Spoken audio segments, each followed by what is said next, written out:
Los distintos gremios de abogados del Paraguay, a través de sendas acciones constitucionales, plantearon agravios contra una normativa y su aplicación que habla sobre el IVA y su deducibilidad. Al respecto estamos en compañía de manera telemática del presidente del Colegio de Abogados del Paraguay, el doctor Manuel Riera. ¿Cómo estás, doctor? Un placer hablar contigo. ¿Cómo andamos? Hola Héctor, buenas, buenas. Un gusto también estar contigo como siempre. El Colegio de Abogados del Paraguay, pero también otros gremios, de manera paralela o sumándose a lo que resolvió la institución Nobel, o la institución decana, mejor dicho, en el gremio de los abogados, plantean agravios contra una pretendida normativa de deducibilidad del IVA. Contanos, por favor, y perdona el trabalengua a la audiencia, contanos, por favor, de qué se trata este debate jurídico.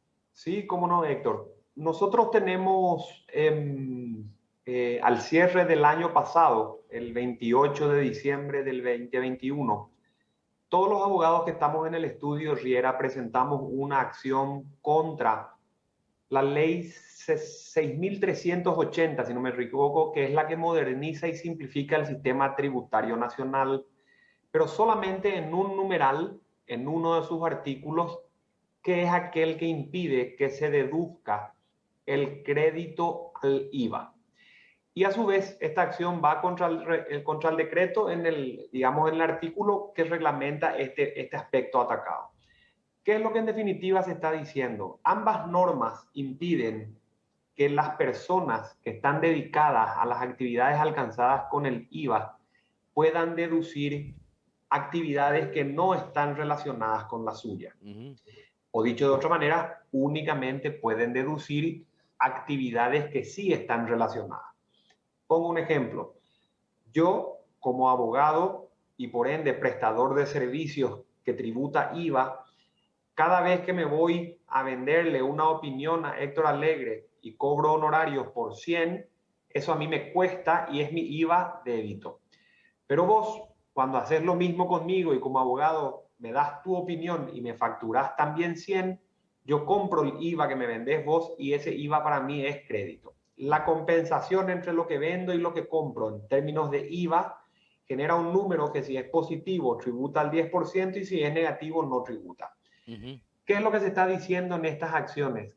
Que estas normas impiden que personas como nosotros o como cualquier otro prestador de servicios no pueda deducir otro tipo de actividades que no están relacionadas. Por ejemplo, cuando compro algo en el súper, por ejemplo, cuando consumo combustible con mi auto, por ejemplo, cuando uso algún tipo de compraventa en la que soy consumidor final en otro tipo de actividades de la vida diaria, O sea, de compras, doctor etcétera, Riera, etcétera. según esta modernización de la ley impositiva, los que facturamos solamente vamos a poder deducir el IVA de aquellas cuestiones que tienen que ver con la profesión de cada uno. Por ejemplo, a ver, yo como periodista, si, ¿qué puede ser como periodista? Si me compro un celular nuevo, no sé, si como periodista me compro no sé, un traje nuevo, si como para salir en el programa, si como periodista me compro una agenda, no sé.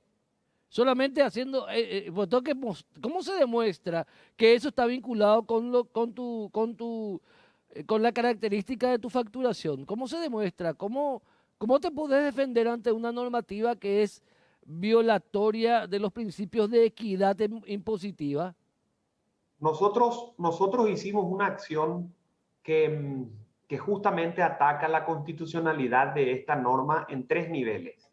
Por un lado, en todo lo que tenga que ver con la creación de los tributos, que es un artículo 179 en la Constitución. Por otro lado, aquel que trata la igualdad de los tributos, que es el artículo 181. Y en un segundo nivel, el artículo 137, que es el que establece las jerarquías. ¿Por qué? Porque el decreto reglamentario es el que pone la lista de las actividades que se pueden deducir, cosa que la ley no establece. Entonces, por decreto se dice aquello que por ley no se dice. Y el Ejecutivo mete información normativa a un decreto que la ley no le deja decir.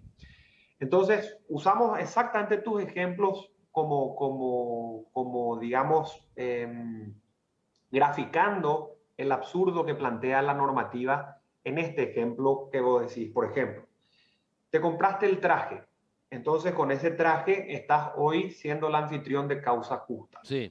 Por ende, sería un gasto relacionado con tu actividad periodística y por ende deducible. Ahora, ¿qué pasa si ese traje lo usas en el casamiento de un pariente? O en la fiesta de 15 de tu hija, o en la fiesta de casamiento de un amigo. O te gustaría salir simplemente de vacaciones vestido de traje. ¿Es deducible el gasto o no? Usaste el celular. El celular lo deducís porque con eso te dedicas a hacer las grabaciones y la información que hacen insumo a las noticias en tu quehacer periodístico. Sí. Pero me mandaste un WhatsApp a mí diciéndome que nos encontramos después del programa a comer una hamburguesa. Cosa que podría ser, doctor Manuel Riera, no tengo ningún problema. Exacto. Entonces, nosotros lo que decimos es, la complejidad de la vida de una persona no se divide entre mi aspecto abogado, mi aspecto no abogado. Cuando yo salgo de casa todas las mañanas a las 6:30, le dejo en el camino a mi hijo en el colegio.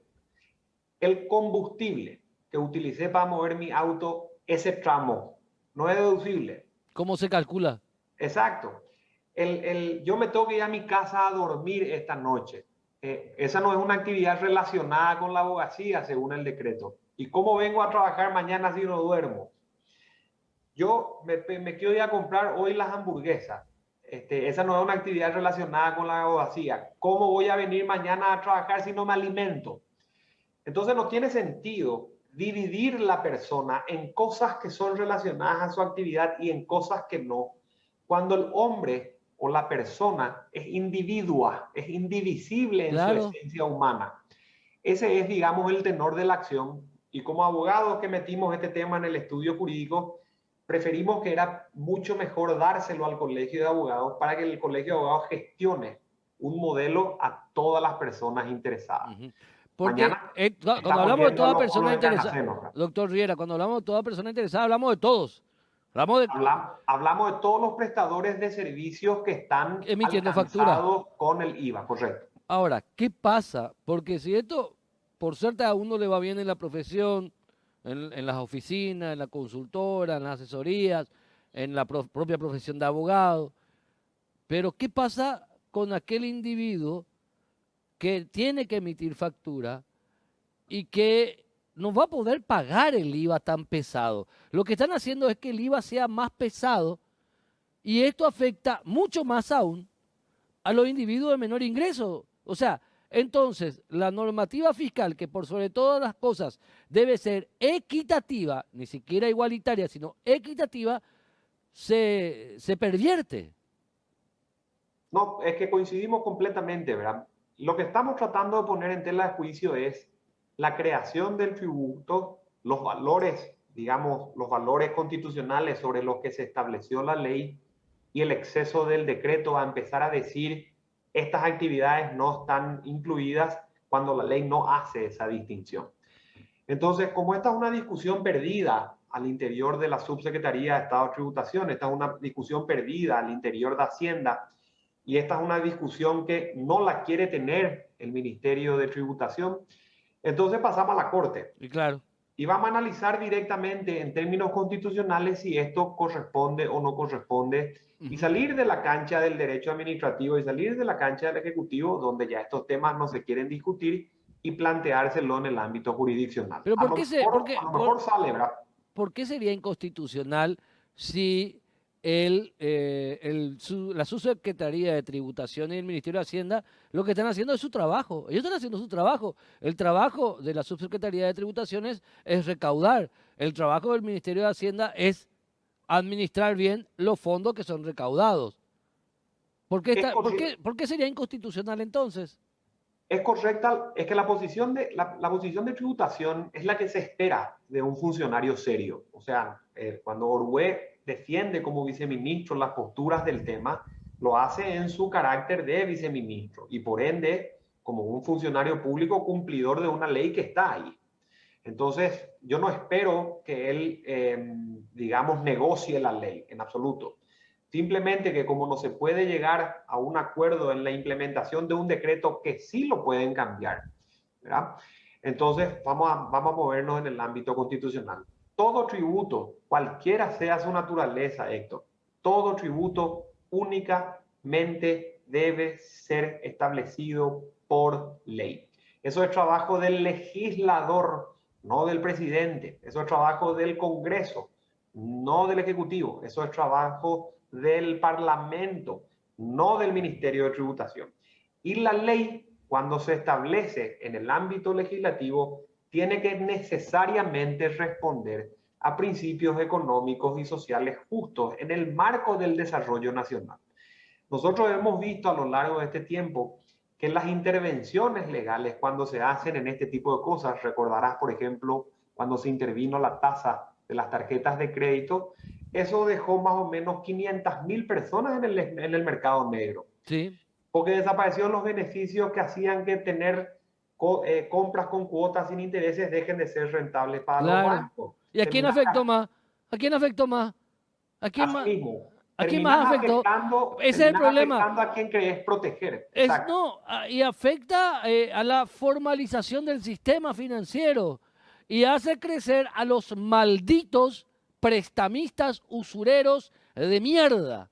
Eso es lo que pasa, porque si el individuo no puede encontrar crédito en el sistema legal, va a ir al sistema ilegal, y el sistema ilegal, en el sistema ilegal las reglas son otras. Entonces yo por eso siempre digo que principalmente las normativas que emanan en el ámbito tributario deben fundamentalmente ser equitativas. Y si no saben eso, les invito a que vean la diferencia en el diccionario entre igualdad y equidad.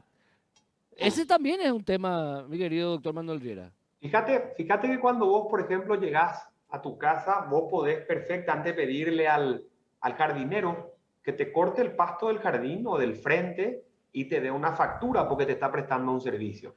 Podés Sí. pedirle al plomero que te arregla los caños, los baños. Podés pedírselo al electricista que te arregla un ventilador, te cambia una instalación eléctrica defectuosa, etc. 100.000 guaraníes y te hago el trabajo, doctor. 100.000 más IVA. No, deja nomás. Total, tu IVA no puedo deducir. Sí, sí. 150.000 y te cambio el ventilador, doctor. Deja nomás. Tu IVA no puedo deducir. Dame nomás negro. Sí. Eso es lo que ocurre en la Eso realidad. es lo que va a ocurrir. Así es. Eso es lo que va a ocurrir ocurre en la realidad. Ese es el tema cuando, y yo le respeto muchísimo a Víctor Orué, al doctor Orué, al titular de su Secretaría de Tributaciones, pero realmente cuando burócratas que ni pisan todo la realidad social establecen reglas que afecta al ejido social, en especial al de menor ingreso, eso realmente molesta. Y mucho, molesta y mucho. Se olvida a esta gente que ellos también son paraguayos y alguna vez van a salir de la oficina en donde marcan reglas que hablan de un sistema perverso en donde hay que apretarle al que menos tiene. Hay que sacarle el jugo al que menos tiene, porque así es realmente. Pero hablando de otro tema, hablando de figuras constitucionales, y brevemente, por cierto, la opinión tuya y la opinión del Colegio de Abogados del Paraguay con respecto a este debate, juicio político o no a Sandra Quiñones, pero la utilización usual de la figura del juicio político de una manera hasta que, si se quiere, fácil, se llega al juicio político en Paraguay. ¿Qué opinión es la tuya y la del colegio, por favor? El colegio no tiene en este momento una opinión establecida sobre el tema. Mencionaba yo en entrevistas más temprano a tus colegas que el colegio está mirando con prudencia este asunto y eso tiene 2 o 3 razones principales. Primero, porque todo lo que se les atribuye hoy en día a la fiscal general del Estado es el mal ejercicio de sus funciones en términos genéricos.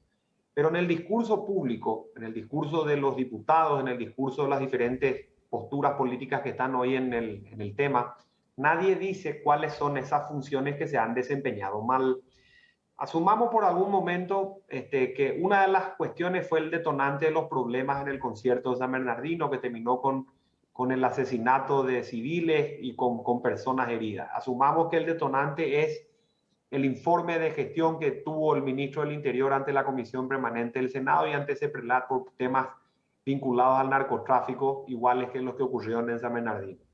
Si nosotros estamos diciendo o está implícito en que el mal desempeño de las funciones de la fiscal general actual pasa por cómo atiende cuestiones vinculadas al narcotráfico o a la corrupción o a la cooptación de la policía o a la cooptación de ciertos poderes del Estado o a los problemas del contrabando o a los problemas del lavado de dinero, etcétera. No se está diciendo eso, Héctor. Y vamos a suponer que sean esas las razones.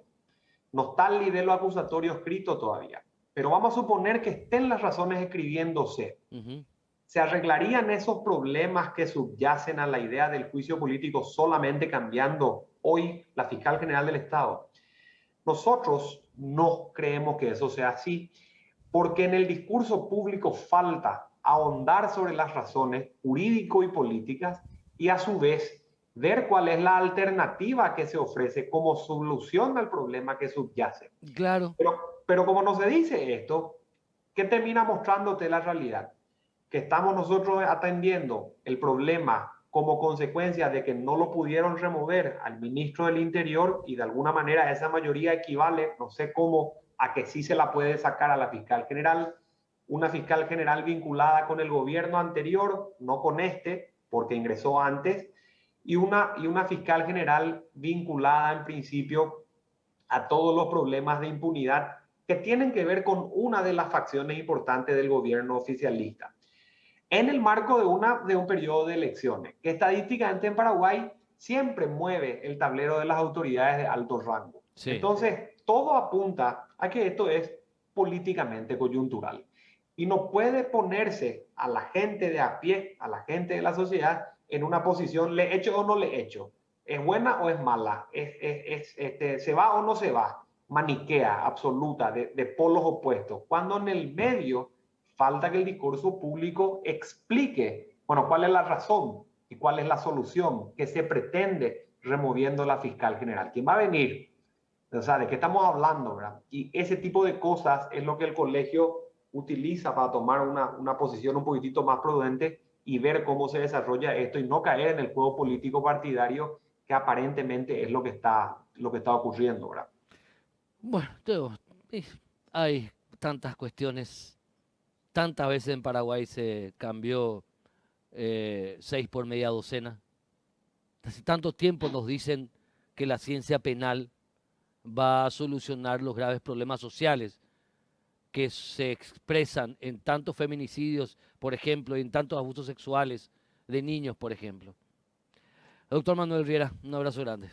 A vos, Héctor, a todo el equipo de Causa Justa, como siempre, gracias por la invitación. Excelente 2022. Excelente 2022.